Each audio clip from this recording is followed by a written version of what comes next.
Hello everyone, আসসালামু আলাইকুম। কী অবস্থা সবার? আশা করি সবাই ভালো আছো। আমার অবস্থা একদমই খারাপ। এই জন্য আমি কোনো ভিডিও শেয়ার করতে পারছিলাম না এতদিন। বাই দ্য ওয়ে, আমার অনেক ভিডিও জমে আছে, ওইগুলাকে আমার এডিট করে পোস্ট করতে হবে। আমি জানি না আমি কখন ছাড়তে পারবো ওইগুলা। কজ আমার জানুয়ারি লাস্ট উইকেই মিড টার্ম এক্সাম শুরু হবে মেবি, যদিও ওইভাবে ঘোষণা দেয় নাই, বাট আমি ধারণা করতেছি। তো এই জন্য আমি পড়ায় একটু ফোকাস করতে চাচ্ছি, কজ আমি চাই না আমি কোনোভাবে মিড টার্মে খারাপ করি। এই কারণেই হচ্ছে আমি ভিডিও এডিট করতেছি না, আর এডিট করলেও ভয়েস দেওয়া হচ্ছে না, কেন জানি আমার ইচ্ছাই করে না। বাট আমি ভাবলাম যে এই ভিডিওটা তোমাদেরকে দেওয়া উচিত। এটা হচ্ছে আমার মানে এই ভিডিওতে আমি এসএসসি যারা 26-27 ব্যাচ আছো তোমাদেরকে কিছু কথা বলতে চাই। আর হচ্ছে যারা ইন্টারে সায়েন্স নিতে চাও, মানে 26-27-এর ব্যাচের ওদেরকে একটু জাস্ট কিছু কথা বলতে চাই। আর এখানে আমি কাউকে জ্ঞান দিচ্ছি না, ফার্স্টে আমি বলে নিই, আমি জাস্ট আমার ওপিনিয়নটা শেয়ার করতেছি। ফার্স্টেই আমি বলবো আমার যেটা মনে হয় ইন্টার আর এসএসসি লাইফটার ভিতরে আকাশ পাতাল একটা তফাৎ আছে, একটা ব্যবধান আছে। সেটা বলার একটা মেইন রিজন হচ্ছে আমরা এসএসসিতে পড়ি এসএসসিটা পাস করার জন্য, বাট ইন্টারে এইচএসসি পাস করার জন্য পড়তে গেলে ওখানে সেই লেভেলের একটা বাস খাওয়া লাগে। যদিও আমি এখন এইচএসসি পাস করি না, বাট আমার আশেপাশে মানে সবাইকে দেখার পরে আমি এটা রিয়েলাইজ করতে পারছি। যেমন আমার একটা ক্লোজ একটা আপু, উনি এসএসসিতেও 5, এইচএসসিতেও 5, বাট উনি 2বার মেডিকেল দিয়েও মেডিকেলে চান্স পায় না। এটা হচ্ছে অনেকটা লাকের উপরে। বাট তারপরেও আমি বলবো যে এইচএসসিতে যেমন কোনো নির্দিষ্ট বই নাই, মানে যে কয়টা বই পসিবল ওইগুলো ভালো করে পড়া, ওইগুলোর ভিতরে খুঁটিনাটি জানা। আর তাছাড়া বেসিকটা তো একদম গিলে খেয়েই ফেলতে হবে, সেটার কথা আর না বললেই না। যদি আমি ইন্টার লাইফের কথা বলতে যাই তাহলে আমার আলাদাই একটা ব্লগ দিতে হবে। যাই হোক, এখন আমি এসএসসির কথা বলি। যারা এসএসসির 27 or 26 ব্যাচ আসছো, তোমাদের মেবি টেস্ট পরীক্ষা শেষ। তোমরা ভালো করে টেস্ট গত বছর এর আগের বছর যত কোয়েশ্চেন আছে সব সলভ করা স্টার্ট করো, তাহলে দেখবে তোমাদের অনেকটা হেল্প হয়েছে।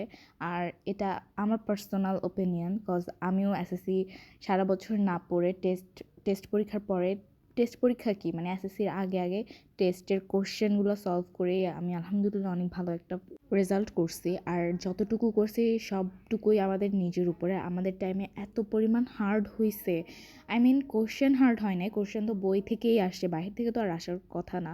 মানে হচ্ছে কড়া গার্ড ছিল, এত পরিমাণ কড়া গার্ড যে আমরা ঘাড় পর্যন্ত ঘুরাইতে পারি নাই। আমি জানি না 26-27 ব্যাচ কীভাবে এসএসসি দিবে, কীভাবে ওরা পরীক্ষা মানে এরকম করবে।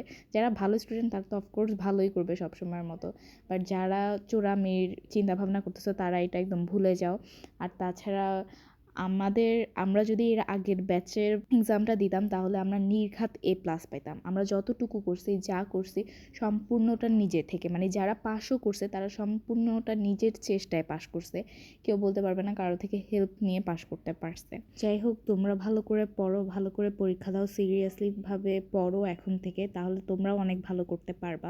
আমি তোমাদের সাথে গল্প করতে করতে আমি এদিক দিয়ে রামেন বানাইছি, আমার এটার দিকে কোনো খেয়ালই ছিল না।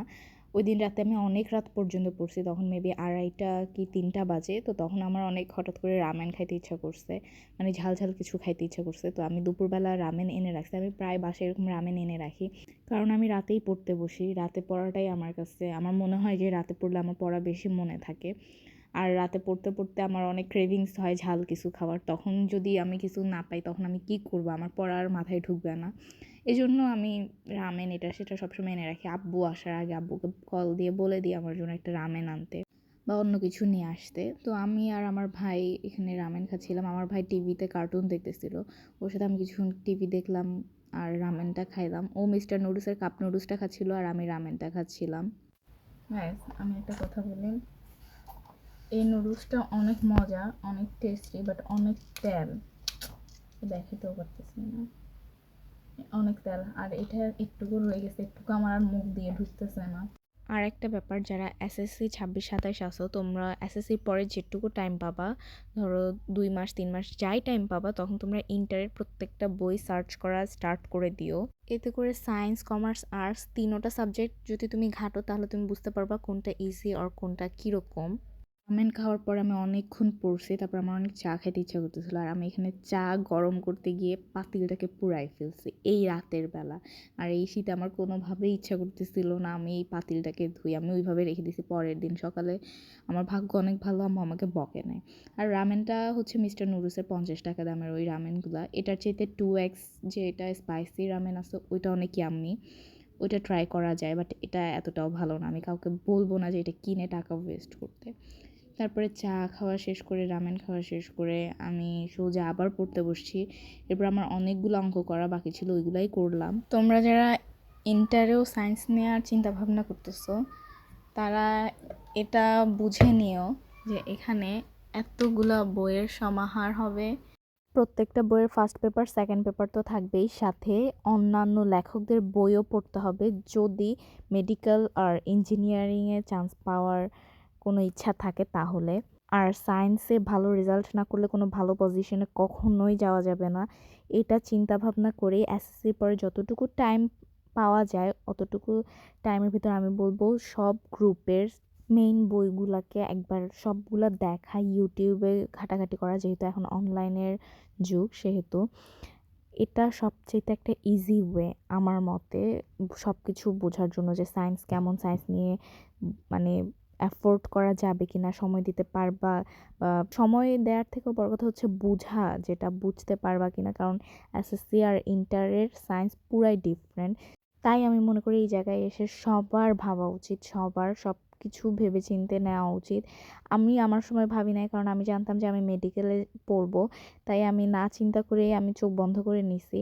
আর সায়েন্স নিয়ে পড়া যেমন কষ্টের ব্যাপার আছে, তেমন বই অনেক খরচ, তারপরে আবার টিচারও ওইভাবে দিয়ে পড়তে হয়, নিজেরও একটা এফোর্টের ব্যাপার। পড়তে পড়তে পুরা মাথা হ্যাং হয়ে যাচ্ছিল। আগে মানুষ বলতো সায়েন্স দিয়ে মানুষ পাগল হয়ে যেতেছে, আমি বুঝতাম না কেন বলতেছে, আমি মনে করতাম এমনিই হয়তো বলতেছে, বাট এখন আমি বুঝতেছি। আমি ম্যাথ করার পরে আবার কেমিস্ট্রি পড়ছি, আমার টিচারের পড়া ছিল না পেরে, পরে আমি এই স্টিকি নোটে স্টিক করে রাখছি যে আমি কালকে সকালবেলা উঠে আমার এটা পড়তেই হবে, এটা আমার করতেই হবে। বাট গেস হোয়াট, আমি সকালবেলা উঠেও পড়তে বসি নাই। আমি উঠছি তাড়াতাড়ি, উঠে অনেক কাজ করছি, বাট তারপর আমি উঠে একটুও পড়তে বসি নাই। আমি তো উঠেই পাঞ্চি বানু উঠতে ফিরো মাস্ত গাগান মে বলে বলে উঠছি। যাই হোক, এরপরে হচ্ছে আমি স্কিন কেয়ার, এটাকে কি বলবো, স্কিন কেয়ার বলবো না, আসলে কোনো স্কিন কেয়ারই না, আমি জাস্ট আমার ফেস ওয়াশ দিয়ে মুখটা ধুইছি, তারপরে নিভিয়া, যেটা আমি সবসময় গরম হোক আর শীত হোক আমার অয়েলি ফেস, তারপর আমি এটাকে এক গাদা মুখের ভিতর লাগাইতে ভালোবাসি। তারপর এক গাদা ভ্যাসলিন, যেটাকে আমি ওই বড় কৌটা থেকে ছোট কৌটায় নিছি, ওইটা লাগাই, এরপর আমি ঘুমাই গেছি। আর বাহিরে তো বরফ পড়ার মতো ঠান্ডা, ঠান্ডাটা সেই ঠান্ডা, জাস্ট বরফটাই পড়তেছে না, তাই বোঝা যাইতেছে না। আর আমি চিন্তা করতেছি যে আমি বাংলাদেশের এই 13 ডিগ্রি 14 ডিগ্রি সেলসিয়াসই আমি থাকতে পারতেছি না, আমি বাহিরে গিয়ে 0 ডিগ্রি ওর -1 ডিগ্রিতে আমি কিভাবে থাকবো।